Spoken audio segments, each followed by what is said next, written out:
మిమ్మల్ని మోటివేట్ చేస్తాం. ఆ హార్మోన్స్ ఏం చేస్తాయి?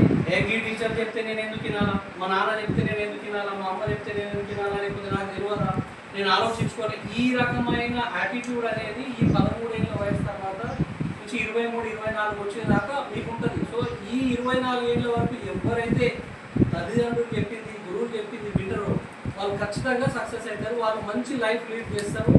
ఇట్లాంటివన్నీ అంటే భవిష్యత్తులో వాళ్ళు కూడా ఏదైనా ట్రస్ట్లు పెట్టి, లేకపోతే వాళ్ళకున్న దాంట్లో వాళ్ళు పైకి వచ్చిన తర్వాత వాళ్ళకున్న దాంట్లో అవతల వాళ్ళకి సాయం చేయాలని ప్రయత్నం చేస్తారు.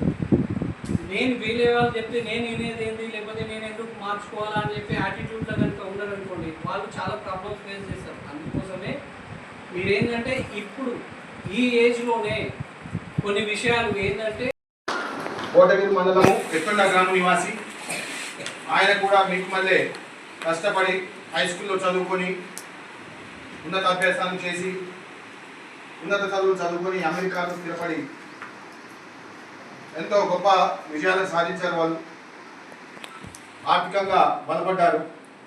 కాబట్టి నేను కూడా నా గ్రామానికి, నా ప్రాంతానికి ఏదో ఒక సేవ చేయాలనే ఉద్దేశంతో ఆయన ముందుకు వచ్చి ఒక మంచి, చాలామంది సహాయం చేస్తారు. కానీ ఏదైతే మనకు నైతికంగా మనకి ఏదైతే అవసరం ఉంటుందో ఆ అవసరాలను తీరుస్తూ, ఏదైతే మీరు విద్యార్థి దశలో ఉన్నారో మీకు కనీస అవసరాలు ఏవైతే ఉంటాయో వాటిని తీర్చేసి మీకు కూడా మంచి భవిష్యత్తు కల్పించాలనే ఉద్దేశంతో కోనేరు ట్రస్ట్ అనేది ఏర్పాటు చేసి సేవలు అందిస్తున్నారు.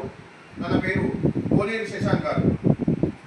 వాళ్ళ తండ్రి పేరు జాంపండు అంటారు. సో ఆయన గతంలో కూడా బ్యాగులు, స్కూల్ బ్యాగులు వితరణ చేశారు. ఇప్పుడు ఎగ్జామ్స్ సందర్భంలో మీకు ప్యాడ్స్, పెన్నులు మీకు అవసరం ఉన్న ఏవైతే వస్తువులు ఉంటాయో వాటిని పంచడానికి సిద్ధంగా ఉన్నారు. కాబట్టి మీరు కూడా ఈ యొక్క అవకాశాన్ని, ఏదైతే 10th క్లాస్ ఉందో ఎగ్జామ్స్ అంటే ఏంటి, మనం సంవత్సరం చదువుకున్నది ఫలితాలను ఆశించడం కోసం, ఫలితం కోసమే మనం ఎగ్జామ్స్ రాస్తాం. కాబట్టి మీరు మంచిగా ఫ్రీ మైండెడ్తో మంచి ఎగ్జామ్స్ రాసి మంచి మార్కులు తెచ్చుకొని మీ యొక్క తల్లిదండ్రులకు, మీ పాఠశాలకు, మీ ఉపాధ్యాయులకు, అలాగే ఏదైతే సంఘంలో ఏ సేవ చేస్తున్నారో వాళ్ళకు కూడా మంచి పేరు తీసుకొచ్చి మన దేశం గర్వించేలాగా మీరు ఎత్తైన శిఖరాలకు అనుభవిస్తారని చెప్పి ఆశిస్తూ, మంచిగా చదువుకొని మీరు కూడా సమాజంలో ఏదో ఒక రకంగా ఉపయోగపడతారని ఆశిస్తూ, భారత్ మాతాకి.